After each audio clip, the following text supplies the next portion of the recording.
உங்களை கண்டிச்சு படிக்க வைக்க வேண்டிய நேரத்துல அதை செய்யாம விட்டுட்டு கல்யாணமாகி பையன் ஸ்கூலுக்கு போயிட்டு இருக்கான்.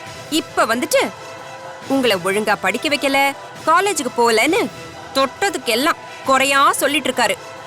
கேட்க முடியலங்க. மகள் என்ன தலையில தூக்கி வச்சுக்கிட்டு ஆட்டம் ஆடிக்கிட்டு இருக்காருல உங்க அப்பா. அவரோட ஆட்டம் அடங்கணும்னா வைஷுவோட மார்க்கு குறையணும். அவர் போட்டிருக்கிற கணக்கு தப்பு கணக்கா மாறணும். அதுக்குதான் இந்த வேண்டுதல். குடுங்க, காஃபிய குடிங்க.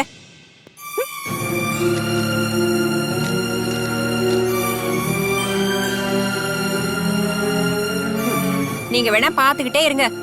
10-15 மார்க்கு குறையதான் போகுது.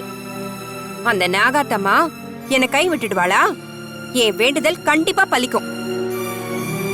தாயே நாகாத்தம்மா, என் வேண்டுதலை எப்படியாவது நிறைவேற்று. தள்ளுங்க.